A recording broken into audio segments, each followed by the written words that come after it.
La prière fait l'impossible. La prière fait l'impossible. Pourquoi? Parce qu'elle libère la puissance et la sagesse de Dieu dans une situation particulière.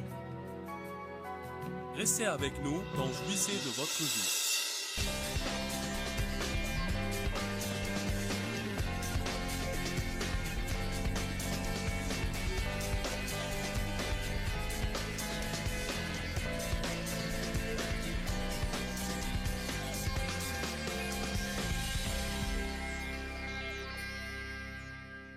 Quiconque ici qui a la moindre sagesse que ce soit, vous l'avez acquise alors que vous traversiez des périodes difficiles et non dans les moments heureux. Mais maintenant, en rétrospective, je suis bien contente d'être passée par quasiment toutes ces épreuves. Je n'étais pas contente alors que j'y passais, et je ne prierai pas pour une autre chance d'y revenir. Mais en rétrospective, et je sais que c'est ce qui m'a rendue la personne que je suis, c'est surprenant tout ce qu'on apprend quand on traverse des périodes difficiles. Quand vous n'avez personne d'autre pour vous aider, vous trouvez une place en Dieu que vous n'aurez jamais si vous pouvez répondre à vos besoins. Vous savez, vous n'avez vraiment droit à un miracle que lorsque vous avez un problème que personne ne peut résoudre. Aussi longtemps que vous pouvez recourir à quelqu'un et obtenir l'aide dont vous avez besoin, alors vous n'avez pas les conditions requises pour un miracle. Beaucoup penseraient, j'y ai droit, moi. Mais l'une des choses qu'on fait, et que je crois être une erreur, est qu'on a recours aux gens, on fait appel aux gens, on demande de l'aide aux gens. Dès qu'on a un problème, on se précipite au téléphone. Tu ne croiras jamais ce qui se passe. Qu'est-ce que je dois faire? Les gens ne savent même pas ce qu'ils font, et encore moins vous dire ce que vous devez faire. Dès que vous aurez fini de leur parler, ils vont droit au téléphone et raconter vos histoires à quelqu'un d'autre. Vous auriez mieux fait d'aller au trône et pas au téléphone. Amen. Qui n'est pas satisfait de sa vie de prière? Certains de vous, réalisant que je vais enseigner sur la prière, pourraient penser « je ne sais pas si j'aimerais ça ». Laissez-moi vous dire quelque chose de très important. La prière est l'arme la plus puissante que vous puissiez avoir contre le diable. Et c'est précisément ça, ce qui ouvre les écluses des cieux pour vous. Si vraiment on ne sait pas, je veux dire, on sait qu'on doit prier, mais on considère la prière davantage comme une tâche ou un devoir, quelque chose qu'on doit faire, comme pour satisfaire Dieu ou pour compter les heures passées avec Dieu, ce qui est absolument faux. La prière est essentiellement comme notre carte bancaire. Vous avez un énorme héritage préparé pour vous. Tout ce qu'il y a de meilleur que vous pouvez imaginer, acquis par le sang de Jésus, est déjà en banque pour vous. Mais la seule façon de faire un retrait, c'est en demandant. Vous ne possédez pas parce que vous ne demandez pas. Certains ne demandent pas car ils ne pensent pas en être dignes. Certains ne demandent pas car ils ne se rendent pas compte à quel point Dieu est grand. Certains ne demandent pas parce qu'ils ne pensent pas qu'ils le méritent. Vous avez commis des erreurs ou vous avez fait de mauvaises choses. Pour certains, on ne demande à Dieu de nous aider que ces jours-là où on pense qu'on a été modestement bon, parce que le reste du temps, le diable vous crie dans l'oreille « Tu ne t'attends sûrement pas à ce que Dieu t'aide, ce n'est même pas la peine d'essayer. » Certains ont une piètre image d'eux-mêmes, si malheureuse que vous ne concevez même pas de vous avancer avec assurance vers le trône. Car il ne s'agit pas simplement d'y aller, mais d'y aller avec assurance. Vous devez y aller comme si vous y étiez déjà. Si j'ai 1000 $ en compte et je vais à la banque pour encaisser un chèque de 100 $, je ne me glisse pas craintivement par la petite porte comme une poltronne. J'entre et je remplis mon chèque et je le mets sur le comptoir et je m'attends à prendre l'argent. Amen? C'est indiscutable, vous êtes d'accord? C'est comme ça.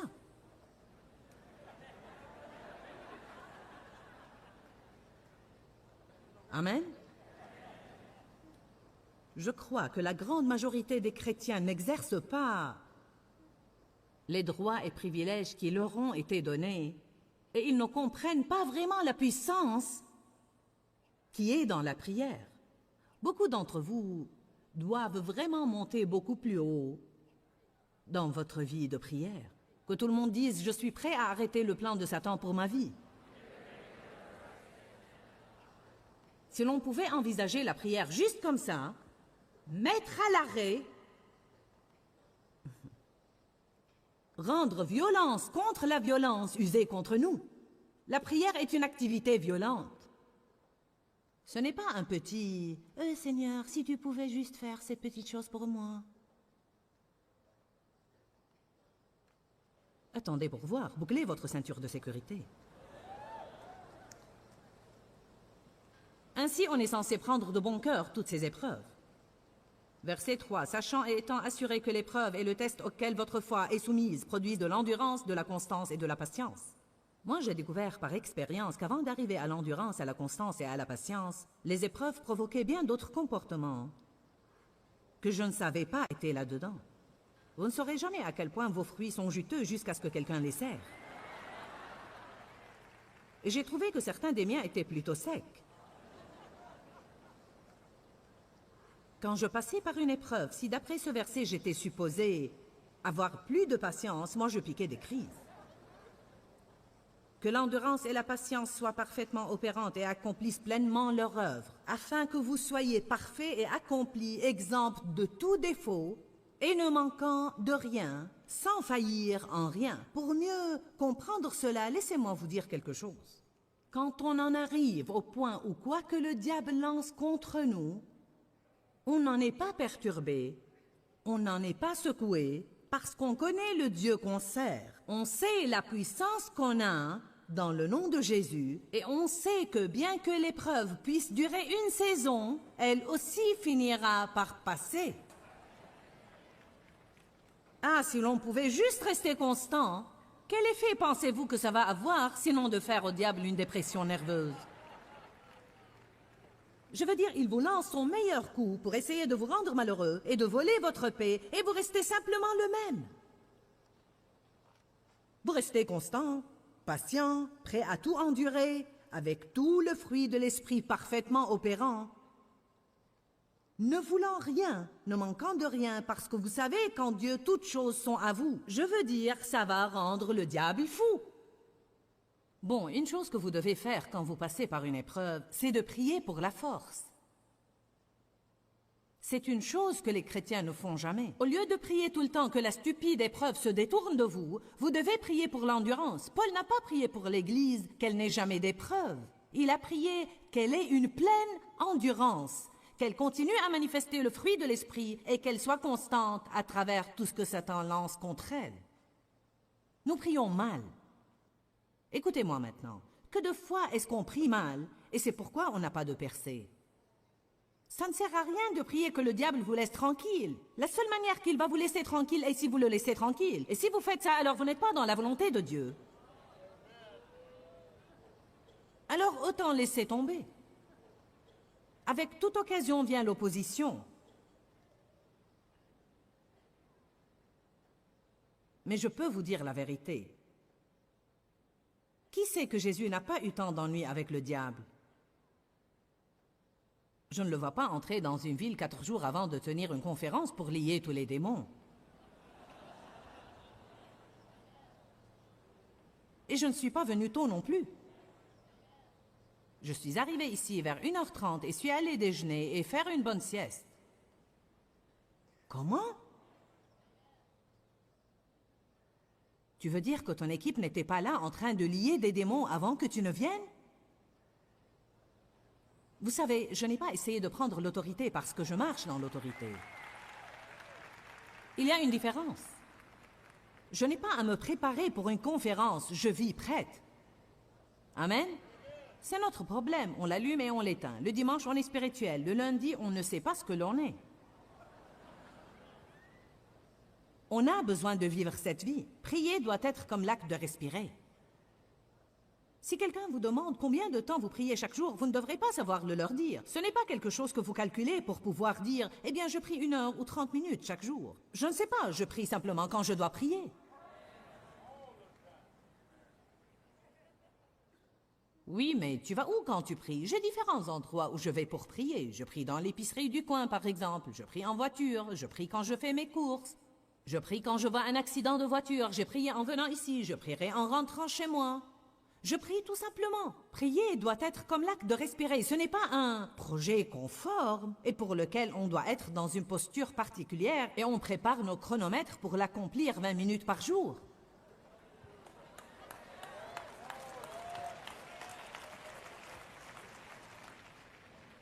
Je crois que le plus gros mensonge que Satan ait transmis à l'Église et qui crée toutes sortes de confusions pour nous dans notre vie de prière, c'est ce petit mensonge que pour que la prière soit bonne, elle doit être longue.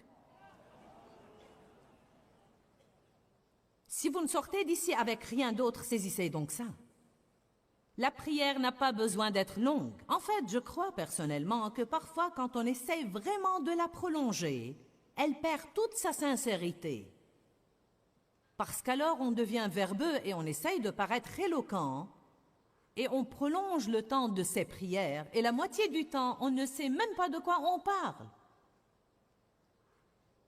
Je vous encourage à commencer à aller vers Dieu et à présenter vos besoins aussi simplement que possible, avec aussi peu de mots que possible,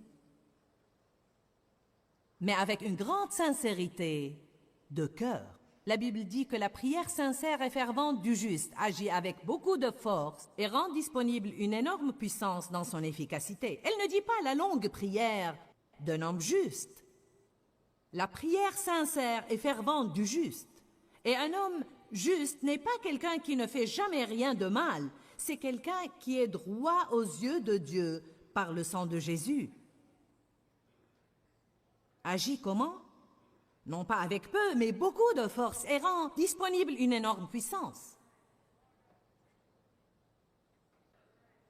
Quand je préparais pour cette conférence, je me suis passionnée et enthousiasmée pour la prière plus que je ne l'avais été pendant longtemps. Je veux dire, je prie tout le temps parce que je l'ai appris.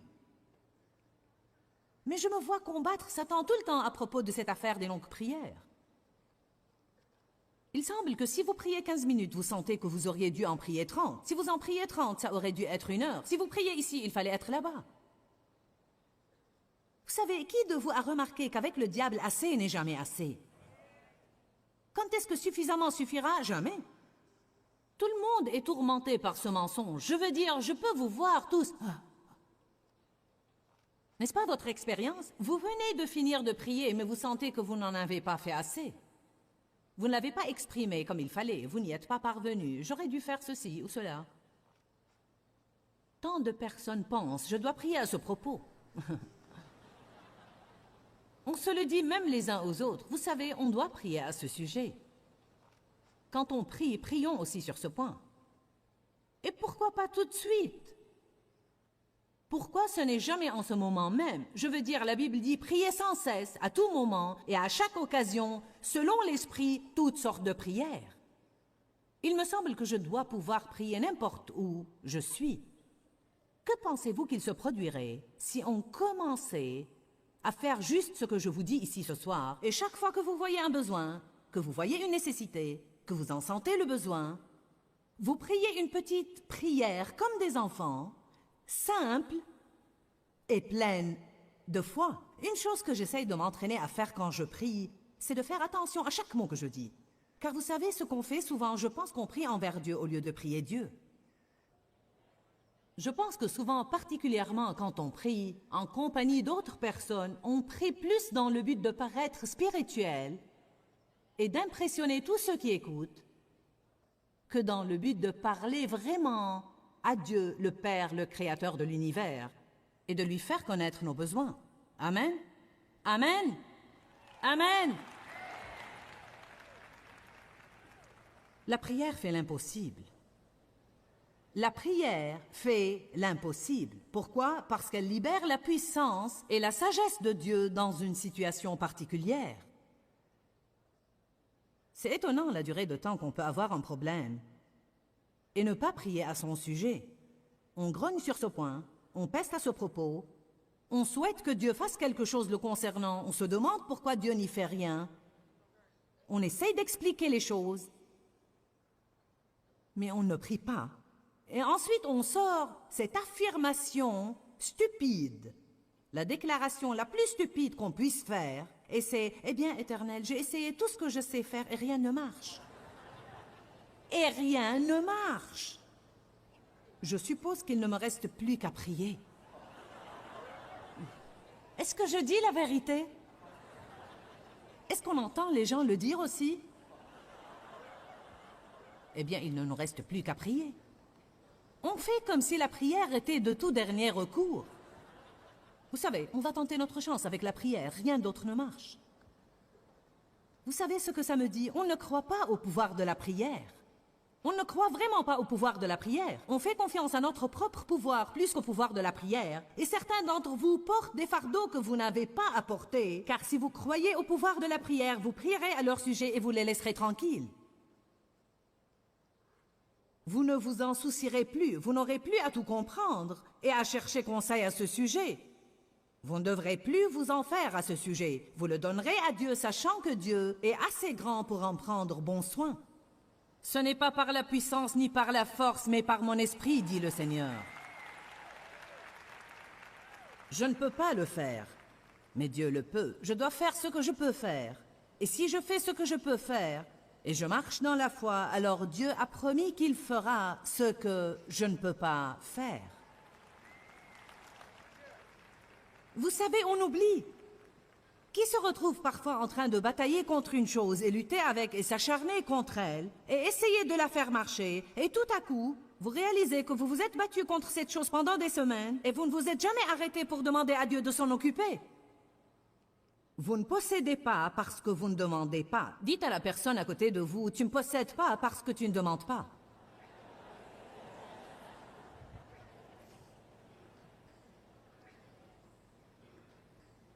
Je fais plus attention ces derniers temps à faire exprès un plus grand effort lorsque n'importe quel problème se pose de prier à son sujet. Prier à son sujet, prier à son sujet, prier à son sujet, prier à son sujet, prier à son sujet. Je m'étonne vraiment du nombre de choses que je vois se réaliser. Même beaucoup plus que j'en faisais avant. Et je vous le dis, c'est ce dont on a besoin, parce que Dieu veut faire tellement plus pour nous que ce que nous pouvons imaginer. Ce sont des choses que l'œil n'a pas vues, que l'oreille n'a pas entendues, et qui ne sont pas montées au cœur de l'homme toutes les bonnes choses que Dieu a préparées pour ceux qu'il aime. Et Dieu peut faire au-delà, infiniment au-delà de tout ce que nous pourrons jamais oser, espérer, demander ou imaginer. Bien, il peut aller au-delà de ce que vous pouvez oser, espérer, demander ou imaginer. Mais si vous n'osez rien espérer, demander ou imaginer, alors il n'y a rien à aller au-delà.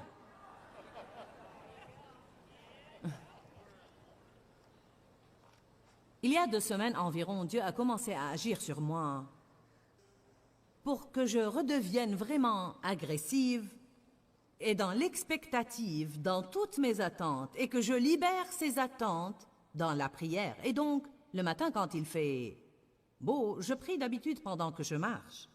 Et je dis des choses comme « Éternel, je m'attends à recevoir ta faveur aujourd'hui. Je m'attends à avoir vraiment de bonnes nouvelles. » Et c'est surprenant le nombre de jours où je me suis levée le matin et j'ai dit « Je m'attends à avoir de bonnes nouvelles » et je reçois un appel téléphonique ce jour-là qui me donnait une bonne nouvelle. La personne dirait même « J'ai de bonnes nouvelles !» Mon éditeur m'a appelé le premier jour que j'avais fait ça et il a dit « J'ai de bonnes nouvelles !»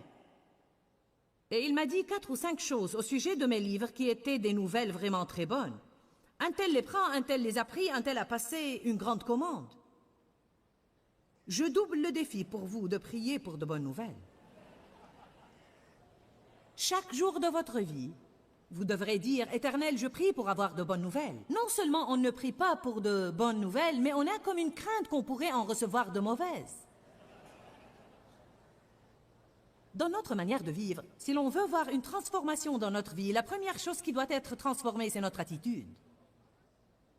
Toute notre attitude et toute notre approche à tout dans la vie doivent devenir entièrement à 100% positives parce qu'il n'y a rien de négatif en Dieu. Rien de négatif en Dieu. J'ai même commencé à dire « Éternel, je m'attends à ce qu'on reçoive un coup de fil au bureau qui va radicalement augmenter notre revenu. » Et Dieu m'est témoin, 2 jours plus tard, on a reçu un coup de fil et je ne peux pas vous raconter les détails. Mais croyez-moi, si cette chose se passe comme prévu, quelqu'un vient d'inventer quelque chose qui a l'air important et ils veulent nous donner un pourcentage parce que notre ministère les a aidés. Et s'ils le font, ça va nous permettre de faire des choses à l'échelle mondiale et qui seront phénoménales. On doit commencer à dire des choses de notre bouche dans la prière. Et à tout moment que vous parlez à Dieu, vous priez. Vous n'avez pas à devenir formel à ce sujet. Je prie en marchant au dehors. Éternel, je m'attends à de bonnes nouvelles aujourd'hui. Je m'attends à la faveur partout où je vais. Je m'attends à ce que tu me mettes dans des situations éternelles où je peux être une source de bénédiction aux gens. Vous savez ce que j'ai dit la semaine dernière? Éternel, je m'attends à ce que tu me places dans une position où je peux acheter aux gens des maisons et des voitures. J'en ai vraiment marre de toutes ces bagatelles. Je ne veux plus juste inviter quelqu'un à déjeuner, je veux lui acheter une maison.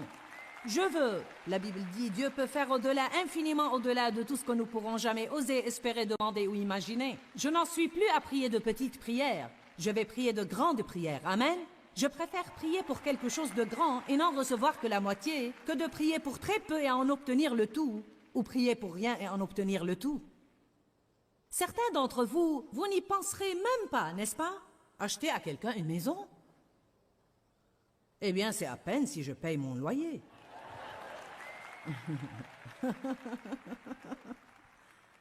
Allons. Pourquoi pas vous? Pourquoi est-ce que ça doit toujours être quelqu'un d'autre qu'on regarde en disant « Oh, si seulement j'étais comme ça !» Nous sommes tous égaux et un grand fatras, et nous ne sommes rien sans Jésus. S'il peut le faire pour l'un, il peut le faire pour l'autre. Dieu ne fait pas de favoritisme. Les promesses de Dieu sont pour quiconque qui demandera. Quiconque qui demandera quoi que ce soit. Je peux ne pas être quelqu'un d'important, mais je suis un quiconque. Vous pouvez demander à Dieu quoi que ce soit. Si ce n'est pas sa volonté, vous n'allez pas l'obtenir, alors que ça ne vous embête pas trop. J'ai peur de prier pour ça. Et si ce n'était pas la volonté de Dieu? C'est simple, si ce n'est pas le plan de Dieu, vous ne l'aurez pas.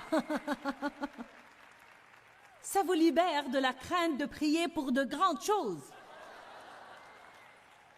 Amen.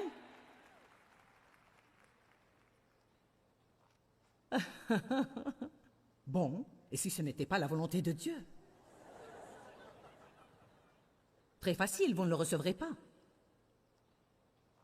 Dieu n'accorde pas les requêtes qui ne sont pas conformes à sa volonté, il ne les exaucera pas. Et donc, si je prie pour quelque chose et je ne l'obtiens pas, alors c'est... Ou bien ce n'est pas la volonté de Dieu, ou alors Dieu a une meilleure idée pour moi que je ne suis pas encore assez futé pour lui demander. Vous savez, la puissance de la prière est absolument bouleversante. Et je trouve cela tout le temps de plus en plus vrai. La prière n'est pas un devoir que vous devez accomplir. C'est quelque chose que vous souhaitez faire. Pensez-y bien. Pourquoi ne voudrait-on pas prier? La Bible dit « Vous ne possédez pas parce que vous ne demandez pas ». Dieu s'impatiente d'aider son peuple.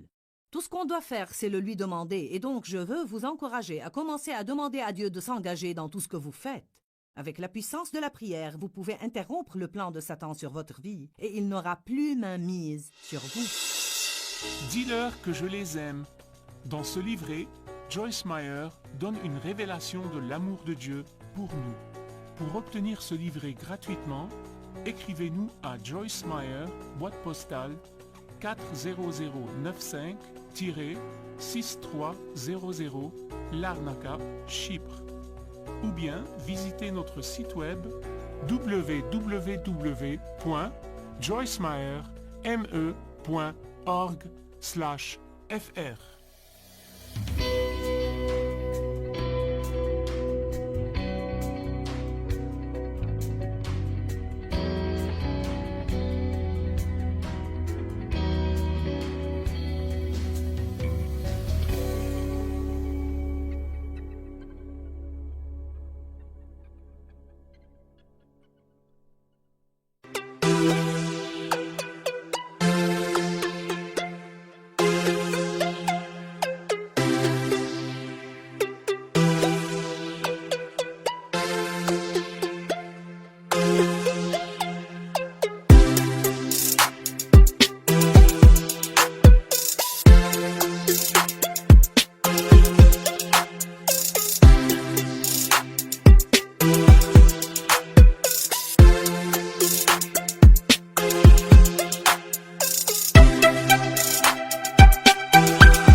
hãy nhớ biết bao.